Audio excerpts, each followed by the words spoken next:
Welcome back. This is a special edition of Modern Business, where our guest host, Zack Fishman, brings us millennials in franchising. Our community is about sharing knowledge and tools that help us achieve our goals in business and beyond. This is Millennial Monthly on Modern Business. Hello, everybody. Welcome to the November edition of Millennial Monthly. As always, my name is Zack Fishman, and I am your host. First, I wanted to give a big shout out to our home channel, Modern Business with Brian Hicks, for featuring our segment once again. This month, I will be talking with the president of EverLine Coatings, John Evans. John, say hello. Hello, hello. Well, and we'll be asking him just a couple questions here, as usual, pertaining to his experience as a millennial C-level exec in the franchise space. John has been at numerous different conferences, and I've known him for a number of years. I actually first saw him speak on millennials and franchising with actually somebody who has been on here before, Carmela Marsala from Sprina. Hopefully the stories that John has to share with you will be able to help all of you listeners out there learn a little bit more about how the millennial generation is really approaching the franchise space, or maybe it'll even help you take that leap into the space in general to either invest or become a franchisor on your own. So without further ado, let's get started. John, so what I wanted to first do here is just to have you tell us a little bit about your business and how you guys really got started with it. Sure. So basically, I'm founder of EverLine Coatings and Services. So we're a parking lot line painting and maintenance company that I started in my backyard back in 2012, and basically just kind of grew it to a strong standalone operation. Then eventually we applied for and won the Next Gen and Franchising Award with the IFA, which basically opened me up to the wonderful world of franchising. All that kind of fun stuff. So we've started franchising the business all across Canada here now, starting back in 2016. So now just kind of had a slow, steady approach, just testing out the systems as we kind of went forward. And now we're up to 5 locations and hope to be at 12 by the end of this, by the beginning of next year. Anyway, so yeah. Excellent. And how did you guys get the idea for EverLine Coatings? I mean, I don't imagine, and I'm sure that you'll agree with this, that people, are sitting around trying to think about parking lot lines. But I know that you, in a certain sense, kind of did. And so I'm just kind of curious as to how you came up with the idea. Yeah, it's parking lot lines. It was certainly a different idea when I decided to hop into this industry, because no one ever really thinks about it, right? So no, I ran a college pro painters franchise as a franchisee when I was in university. And so that got me introduced to trades, so and also how to run a business, all that kind of stuff. So they have a really good entrepreneurial program for, taking university students and teaching them the basics of business. And nothing gets you more prepared for business than your painters spilling a whole gallon of paint on a cedar shake roof or something like that. So yeah, how to kind of deal with that. So essentially, ran a big business there. And then eventually, just kind of the question came like, what's going to be next after school? And I was actually looking at a franchise. I was looking to buy a franchise and kind of continue down that road. But then I ran into a company that was actually licensing a durable material that would differentiate somebody that would start up a line marking company. So I purchased a license from them, and they gave me a weekend of training, and I was off to the races from there. So basically it was, just kind of me going to a franchise show just to get the juices flowing, just to kind of see what's out there. I ran into them, and more or less it's kind of started from there. And it kind of started like, okay, well, I'm just going to run a larger line painting company here in Calgary. And then it eventually just turned into something as like, wow, there is a need for this nationwide and a national brand. And so that's kind of where I took it. Yeah, absolutely. Well, very cool. And I think that what a lot of folks on the phone on the podcast here are really interested in learning a little bit more about is really about how you've used your youth and your millennialism and the way that all of us in our generation approach business in general to differentiate your brand. Because obviously, as I know you and I have spoken about offline before, coding parking lot lines is not the sexiest thing in the world, but there are ways for you to be able to go about using using our business state of mind to kind of help differentiate it and make it successful. And so I'd love to have you talk a little bit more about how you guys have actually done that thus far. Sure. Well, once you do self-reflection and you just kind of say, okay, how am I different than, the baby boomers, Gen X, Gen Y? And as most people know now, millennials are very, very different. And what you hear from a lot of these people is like, oh man, why can't they just be like us and not be so narcissistic and entitled and all that kind of fun stuff? And so I kind of looked into it. It's just like, is that really gonna change at all? And so once you kind of realize, the positives that the millennials bring, and that the millennials are, the most technologically savvy, the most resourceful, they can access information in an instant. They can adapt to the new technologies that come out.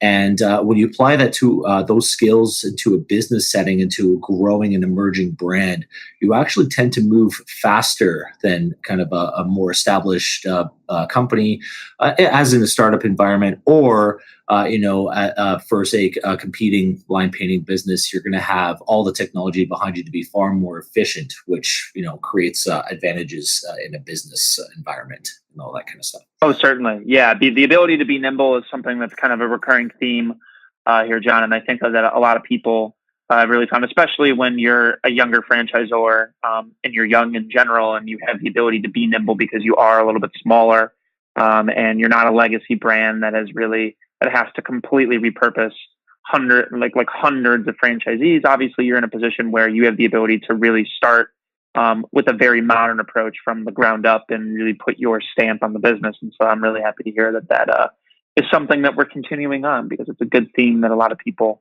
I think are encouraged to hear, which is awesome. And what I'd love to do, because I think that this is really where there's a ton of differentiation, is where we really start to get into how you find your franchisees. I know you especially have a really great way of going about finding these folks. So how have you guys really tried going after fellow millennials for franchisees, if you have at all? And if you aren't, why not? So I am exclusively looking for millennial franchisees. And so, when you look at that, millennials, they're more or less just entering the workforce. They're typically, burdened by student debt or whatnot. So there's a lot of unique challenges that come from looking for millennial franchisees. And so what I've been doing is, hunting down the values, people that share the values first. And so you're typically not going to find them at a franchise show, and they're typically not. There are exceptions. Typically not looking through franchise magazines or looking online or whatnot. So, how I started, and it's actually generated some really great franchisees, has been going to existing student painting franchises, and going through guys that have been there for a while, that are kind of legacy there, because they're not expected to be in those franchises forever. They're all 1-year terms that they do 3 or 4 times, and they're kind of looking for their next journey. And so what I do is more or less reach out to them directly, and it's a bit of a grind, but it actually just generates a lot of very interesting conversations. And if that one person isn't interested, they're going to know several people who are, who might be, right, that type of thing. So that's been very good. Also, utilizing Facebook ads has been very, very successful. Just because you're able to really nail down the age, the interests, all that kind of stuff. Find out people who are actually, the ideal franchise owner for me is somebody who has run a business before. Somebody who's maybe running a smaller business. And say, hey, how about looking at this kind of thing? And that's actually generated some very unique conversations there as well. And it's been very successful. 100%. Well, cool. Definitely happy to hear that. I think that, I think that the idea of using Facebook in order to target people, Facebook is pretty creepy in that regard, but at the same time, it is something that is super helpful, especially for the millennials who are very, very, do a lot of research before they even fill out anything at all.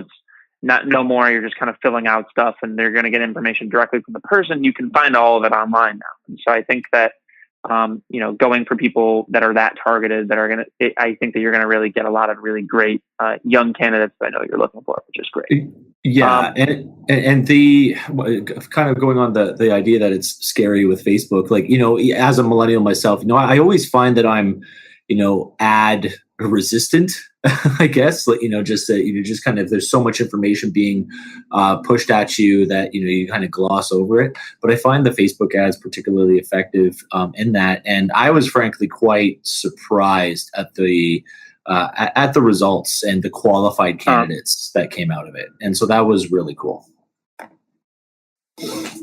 Awesome. Yeah. Well, definitely happy to hear that. I mean, I think that Facebook has definitely found a way to make it incredibly approachable to advertise. I think that a lot of brands that were super, super scared to do so now feel as if they can actually really enter the media buying world in a way that they never were able to before.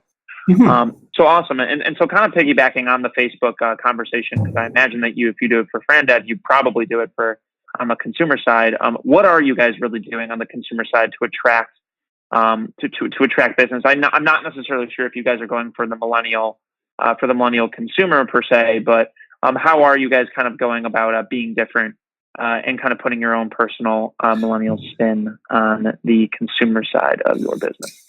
Because our clients are business to business, or demographic, or typically 35 to 55 kind of thing.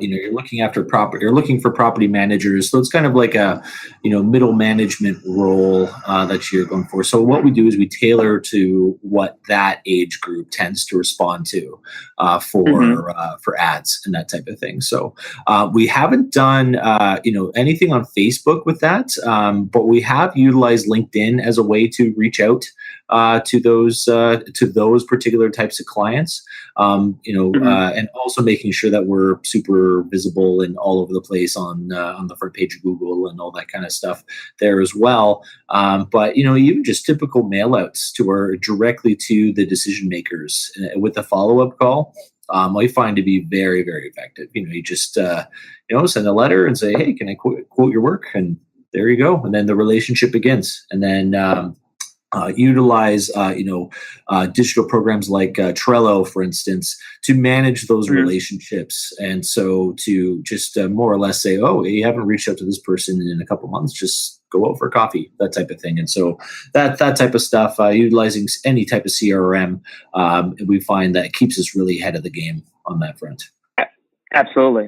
Well, good. And I think that the consumer side of things is obviously a really tough nut to crack. So I'm happy to hear that you guys kind of have some good strategies to break through the noise, and utilizing things like Trello, which is certainly something that I use in my daily life as well. And so I think that utilizing different types of technology in order to get in front of these people and ensure that your Z's are making a good amount of money is obviously incredibly important. So that's good. And so the last question that I had for you is really surrounding around one thing that you wish you knew when you were getting started as a millennial franchisor. I think this is often something where people kind of have their words of wisdom, and so I guess we're kind of curious here on the podcast what yours are. Oh, that's a tough one. I'm still in the middle of the whirlwind, I guess, of more or less being an emerging brand. I was very fortunate to go to be a part of the Next Gen and franchising program because it did connect me directly to what I call the titans of industry and people in related service brand fields, which gave me a lot of excellent advice when I first started out. I think the biggest thing that you really have to nail down when you're starting out, and that I could have done a better job, is really nailing down the unit level economics of a franchise. I started out with a standalone, I have a standalone corporate office here in Calgary. But then when I tested the franchise, I created a corporate office as a quasi, test franchise in Edmonton, about 3 hours north of here. And essentially it was successful and it worked, but Edmonton was, very, very similar to Calgary. And so as you expand to, different areas with different demographics, different markets that all have their own little tweaks there, there's been some surprises here and there. That we were able to work through, but I think unit level economics and really maintaining that your franchisees stay on top of their financials to be something that is actively a conversation and saying, are you making the money you want? Are you making the money you need? That type of thing, and just really making sure that that's part of the support system. I really implemented that this year, and it's been night and day. So it's been great. The support system, I think, is the number one thing, and I think that's unfortunately a factor that a lot of people either forget about, or because I know it's obviously not the sexiest thing. I mean, franchise development and marketing are the two things that people really want to talk about all the time, but the support system is the most important thing, because if that's not strong, then everything else is pretty much pointless. So happy to hear that you. Go ahead. Yeah, sorry. Specifically related to the financial side, and that being able to understand, their financial statements, to be able to understand what their balance sheet means, what they're looking at. That's something that is, when you're, a type A personality entrepreneur, you go out there, you're strong at sales, all that kind of stuff. And then the numbers kind of get pushed off to the side.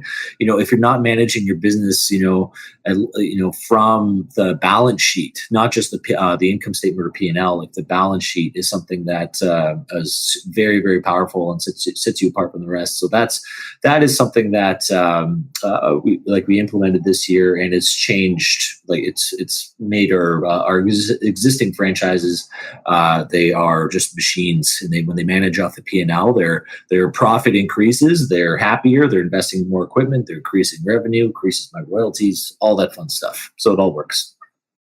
Increasing royalties is a fun perk, I imagine. But man, I mean, I'm happy to hear that that things are great, and thank you again for coming on. Really, really appreciate you taking the time out to kind of share your wisdom and share your experiences with the franchise space in general. Folks, thanks again for listening. This has been our November edition of the Millennial Monthly. Thank you to John Evans, president of EverLine Coatings, for hopping on the phone with us. Our next podcast will be coming out probably in the next couple weeks. Thank you all once again, and have a very happy Thanksgiving.